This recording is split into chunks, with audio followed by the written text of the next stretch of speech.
News at 7. Ondo State unveils activities to commemorate Public Service Week as federal government approves reform policies. Osrc induct newly employed staff, commits to human capital development. Federal government US in talks over Trump's military threat. Nigeria's Falconet defeat Ghana 3-0 to win 2025 WAFB Under-20 Championship.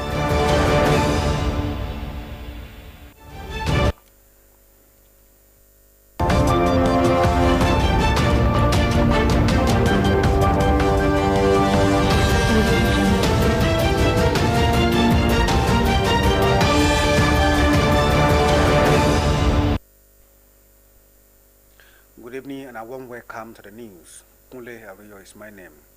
Ondo State Public Service Week has begun with a press conference. Head of Service Bayo Philip, speaking to reporters in Akure, outlined key programs including a public lecture and interactive session with retired senior officers. Omoniola Umbeji has details. This year's Public Service Week, themed Rejuvenating the Public Service for Effective Service Delivery, highlights the values of integrity, commitment, and professionalism to boost efficiency. The 5-day program includes a health walk on Wednesday, starting at 7 a.m. from Adegbemile Cultural Center to Akure Township Stadium, followed by a novelty football match between mainstream service and local government teams. On Thursday, a public service lecture centered on the theme would take place, along with an interactive session featuring retired heads of service and permanent secretaries to discuss ways to improve service delivery. Public Service Week.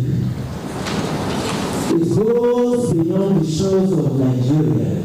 Head of Service Bayo Philip commended Governor Ayedatiwa for his dedication to workers' welfare and the state's development. He stated that workers have much to celebrate, as about 5,000 officers in the mainstream and teaching sectors received promotion letters in 2025 alongside others in government parastatals, while 3,000 new personnel were recruited into the state's public service. We have 70 deployment of areas of gratuity, right? At the state level, we've been up to 2017.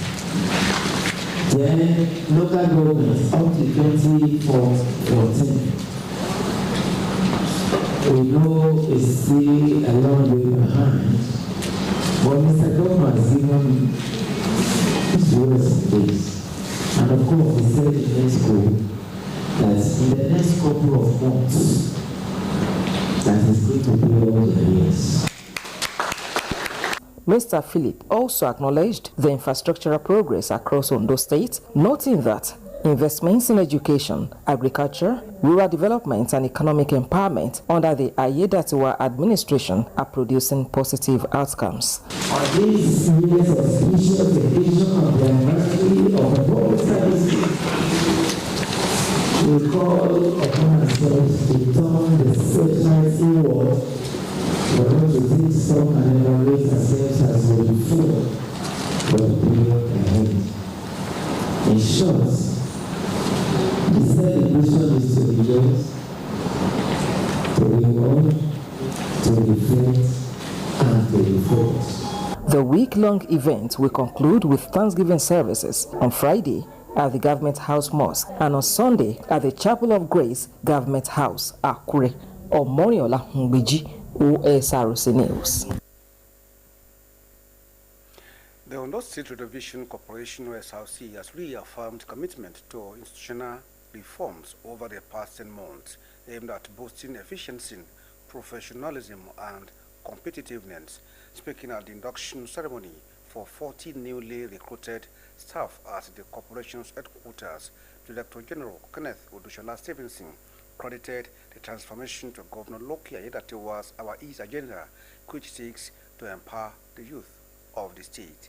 Our correspondent Abidemi Akinlotoye reports. Following the recruitment process approved by Governor Loki Ayedatiwa on July 10, Osrc has welcomed 40 talented young professionals into its workforce. This is part of the corporation's focus on capacity building and human resource development as key drivers of sustainable development. Excitement filled the Osrc premises as the staff family warmly received the new recruits.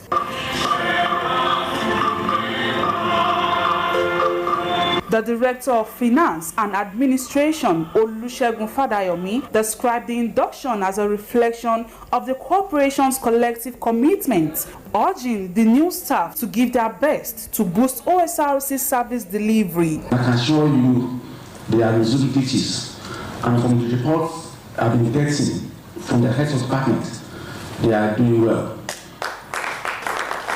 And they are ready to key in into the vision of Osrc, of being the media with the most satisfied audience. Director General of Osrc, Kenneth Odushola Stevenson, praised the Osrc Media Group as a model of excellence in public broadcasting. He reiterated the corporation's dedication to informing, educating, and entertaining the people of Ondo State, setting a benchmark for media institutions in the region. Over the last 10 months, since I assumed office here, we have embarked on a transformative journey driven by our commitment to excellence and innovation. We have witnessed tremendous improvements and also in our operational programming and outreach, elevating our broadcasting standards and bolstering our content competitiveness.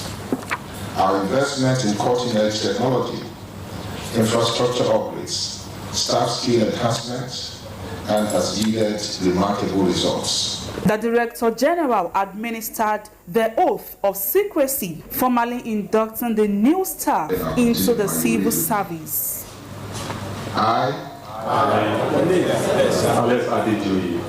Being an employee of Ondo State Government,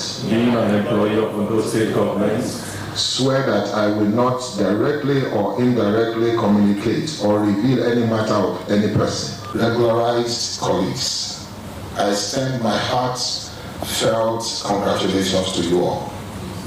Your patience, perseverance, and passion for excellence have not gone unnoticed.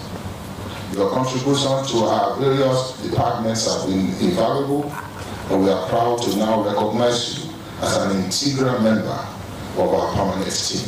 To our contract staff who are yet to be regularized, I assure you that your dedication and service are recognized and valued. We remain committed to fairness and equity and encourage you to continue to render these services as your cases will be looked into collectively. The newly recruits expressed their gratitude for the opportunity to serve the state, promising to contribute their skills and dedication to the growth of the corporation. It's a real privilege given to me, and what I will promise Osrc is that I will be faithful in discharging my duties. Delighted and happy to serve my darling state, and I know for sure that I'm going to be of an asset to the Osrc Media Group. For the Osrc Media Group, the induction signals the beginning of a new era, one defined by professionalism, teamwork, and excellence, poised to shape the future of public broadcasting in Ondo State and beyond. Abidemi Akinrotoye, Osrc News.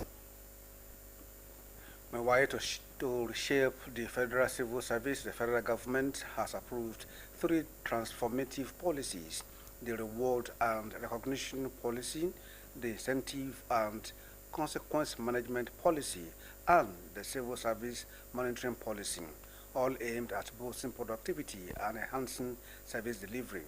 In a statement by the Office of the Head of Service of the Federation, the strategic approval was granted during a Federal Executive Council meeting presided over by President Bola Tinubu.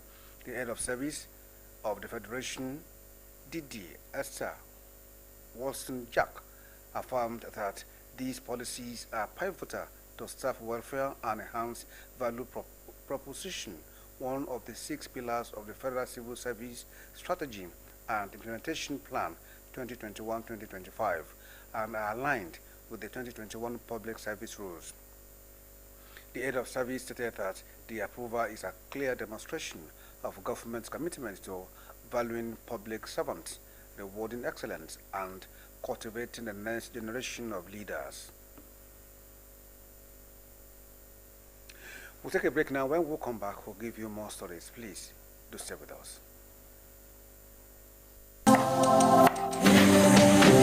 When it's bright and early, get your breakfast right. You need all the nutrients that will hold you tight.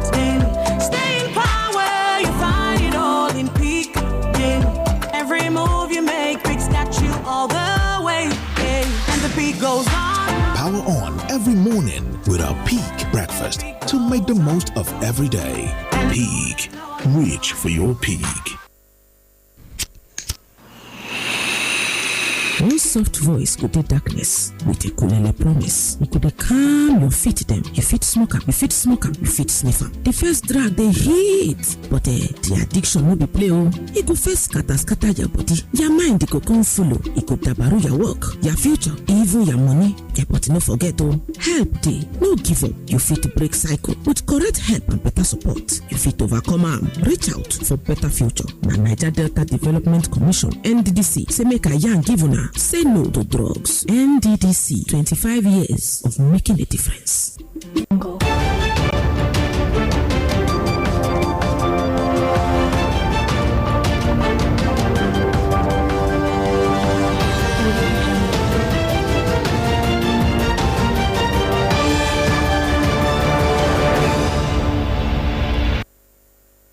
Welcome back and thanks for joining us. You can watch us live on our website www.osrc.ng or follow us on Facebook at Osrc TV and on YouTube. You can subscribe to our channel Osrc TV Ondo. Residents of Akure are calling for speedy completion of the ongoing road reimagining project at the popular NEPA roundabout. While some residents applauded the government's initiative to ease congestion and beautify the city, others pushed for swift completion to minimize disruption and prevent abandonment. Blessing Obe reports. In recent months, Akure, the Ondo State capital, has witnessed the wave of road rehabilitation and modernization projects targeted at improving traffic flow and enhancing city aesthetics, particularly at major intersections. The latest is the road reimagining project at the NEPA roundabout, a major junction linking Arakale, Oba Oshupa, Alagbaka, and Hospital Road. Where I'm standing right now was once a site of a roundabout, but now the area is currently wearing a new look, just like the transformation at the First Bank roundabout in Alagbaka, where traffic lights, pedestrian lanes, and other modern structures were erected and replaced with the old one. Residents are now eager to see what we emerge here. However, the ongoing work has sparked mixed reactions. While some residents applaud the government initiative, others express concern over traffic disruptions and urge speedy completion to avoid delays. The development is a very welcome one. For having seen it, this is a long-expected development because we are transforming from the local development to the digital one. It's long expected because over the years we have been expecting such a thing like this and it will make the heat congestion of the motorists and the others to obey the rule of traffic and all that. I look at what governor did at the First Bank, that demolition of First Bank. When he was doing it, we thought, what's going on here? Is it not destroyed? Is it not causing a lot of havoc to this place? But today, if you go to First Bank, it's as if you are in Los Angeles. What is going on here also, governors want to add value to the roundabout. Akure is taking another shape with this one.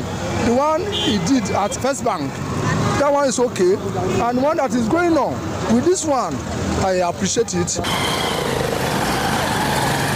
When completed, The road reimage project is expected to give the entire axis a facelift, especially when complemented by the ongoing rehabilitation works on Adekunle Ajashin Road in Alagbaka. As the project progresses, the attention is now on the government to fulfill its promise of a modern, efficient, and well-structured traffic system that will redefine Akure's urban landscape. Blessing Ubi, Osrc News. As the year gradually draws to a close, a wave of relief is sweeping through markets across Ondo State as the prices of key food commodities begin to drop. This brings a ray of hope to consumers who have endured months of price hikes and inflation. According to an Osrc market survey, rice, Nigeria's top staple food, now sells between 50,000 and 60,000 naira per bag. Osrc correspondent Abidemi Akindotoye reports. At Ojaoba Market, the art of commerce in Akure, the environment is as lively as ever. Traders calling out to buyers. Trading echoing through the air, and the scent of fresh produce and spices filling the surroundings. But behind the vibrant scene is a quiet transformation. Food prices are gradually falling. Bags of rice now stand neatly in rows with fresh price tags. Cooking oil are slightly cheaper and buyers are returning cautiously but curiously to the stores they once avoided when prices soared. Traders confirmed that items like rice, beans, garri, palm oil and vegetable oil have dropped noticeably in price. Yet, despite this welcome change, many lament that patronage remains low as buyers are still struggling with limited purchasing power. Low rice now, they are selling 50,000. But you have pure Nigeria rice. That pure Nigeria rice now, we buy 57. We also sell 60,000. And the beans are come down now, but there's no money because the market is very low. Like foreign rice, that foreign rice there is 80,000 naira per bag. And the bag of beans now, we are buying 90,000 naira. We have dry one, we have new one. So new one is selling 85,000 naira. And the dry one is around 100,000 naira. Once you don't cut down now, rice, the garri, or everything, when you say best in the shop, now everything don't cut down. Like now, we buy garri now 400 naira, before now 800. Now we buy at 400. We buy at 350. You dey see tomatoes now, rodo don plenty. Rodo 500 herself, no be use and finish.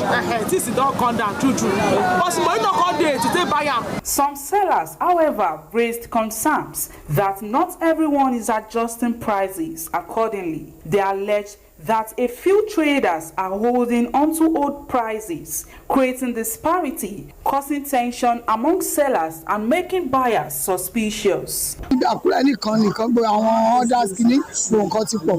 Àkúrẹ́ nìkan ni wọ́n fẹ́ kọ́ mọ̀ pé nǹkan ti pọ̀. Ní pé ọ̀pọ̀lọpọ̀ àwọn mọ́là tó ń gba àwọn local rice yẹn wá. Olúwa jẹ́ ká ṣìírí tú ló ti jẹ́ kọ́ mọ̀ pé àwọn kan ti wálẹ̀ díẹ̀díẹ̀. So àwọn kan ti wá bọ̀ tàwọn tó fẹ́ jẹ́ kọ́ mọ̀ pé nǹkan ti wálẹ̀. So kàn bá wọn sọ̀rọ̀. Rice yẹn kò lókùúta dry rice ni ó dẹ̀ wà òkè dáadáa. Ibo yẹn dẹ̀ ń tà ní títì. Last week Sunday ó tà ní 18. Ànábà yẹn ó tà ní 2000. Bẹ̀tí láàárín ọjà ibi tá a wà níbí wọn ò lè tà ní 2000.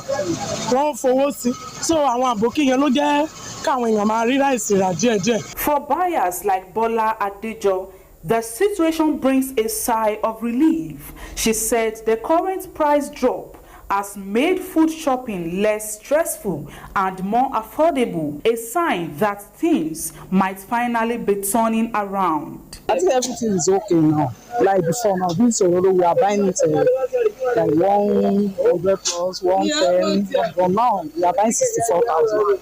So some of the things come down. So we thank you.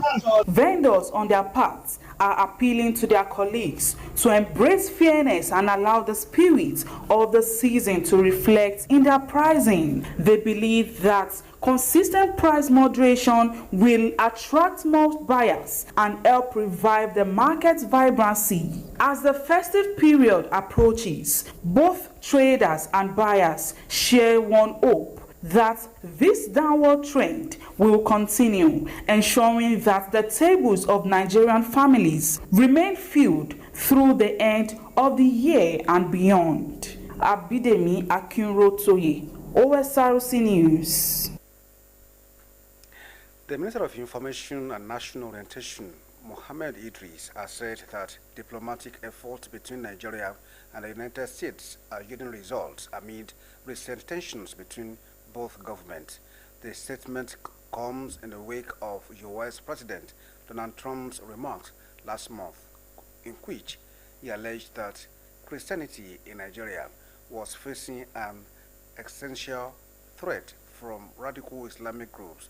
President Bola Tinubu dismissed the allegations, insisting that Nigeria guarantees freedom of religion and protects the rights of all faiths, while China and Russia urged Washington to respect Nigeria's sovereignty. The minister alleged that certain lobby groups in the U.S. are linked to a proscribed separatist organization in Nigeria and are working to misinform American authorities. Idris noted that Nigeria still values its long-standing security partnership with Washington and called for continued collaboration in combating terrorism. I will go straight to the foreign scene. The U.S. Senate is meeting to debate a bill that could end the government shutdown until the end of January. 7 Democrats and an independent broke ranks on Sunday, supporting a Republican-led funding package. Oluwatoyin Kayode has more. In Tyler, Texas, far from the nation's capital, you would think Celia Monroe wouldn't be impacted by the government shutdown, but in many ways, she's one of the reasons for it. I see my husband in pain every day. Sorry. And I know he needs it, you know. He needs to see the doctor. He needs his surgery. And we can't afford it. She buys her health insurance with the help of government subsidies. Republicans voted to end them. Democrats in the Senate said they wanted that federal aid restored, or they wouldn't vote to fund the government. I know what House members are hearing about these subsidies because all of their constituents are getting the same notices that my constituents are getting about how much their premiums are going up. And so they're going to have to look them in the eye and say, okay, am I listening to you? Am I representing you? If they don't fix this, here's my prediction. They're going to look at last Tuesday's election as a good night compared to what they're going to see next year. Democrats virtually swept everything in last week's off-year election, but a clear sign of a party divided. The top Democrat in the House says he won't go along. We're not going to support a partisan Republican spending bill that continues to gut the health care of the American people. With the deal, Republicans are selling this as a political victory. We have support from enough Democrats, and we're going to be opening up our country. It's too bad it was closed, but we'll be opening up our country very quickly. But away from Washington for millions of people, this isn't about politics. It is deeply personal. You are stuck between, okay, do I pay my electricity bill, or do I go and see the doctor? Or do I buy groceries, or do I go see and get this test done, you know? Questions tens of millions of Americans are waiting to see if they will be asking as well. Oluwatoyin Kayode, OSRC News. I will take sports story now. The Falcons have won the 2025 WAFU B Under-20 Girls Cup title, following a 3-0 win over Ghana at the Saturday Omnisport in the Benin Republic. The Nigerian girls scored through Akeko Mawei, Alaba Olabiyi, and Ramotalai Karim to seal the victory for the Falconets. Ghana won the maiden edition of the tournament 2 years ago, but today's win means Nigeria are now champions of the competition for the first time. The Falconets went into the match needing 3 points to seal the title. They began the game with a strong showing and expectedly took the lead in the 17th minute following Akekomoro's powerful long-range free kick. With the win, Nigeria has 9 points from 3 games and will take on host Benin Republic in their next match on Wednesday. Nigeria's attention will now move to the 2026 FIFA Under-20 Women's World Cup qualifiers against Senegal, billed for February 2026. With that story, we have come to the end of the bulletin, but before we go, we'll take another look at the main point. We informed you that Ondo State Civil Service has begun 5-day-long activities to commemorate Public Service Week. We also told you that Osrc has reiterated its commitment to reforms aimed at boosting efficiency, professionalism, and competitiveness. We also told you that the federal government has said diplomatic efforts between Nigeria and the U.S. are yielding results amid recent tensions. We also told you that the Nigerian Super Falcons have won the 2025 WAFU B Under-20 Girls World Cup title following a 3-0 win against Ghana. With that, we have come to the end of the bulletin tonight. We thank you for being a part of it. Good evening.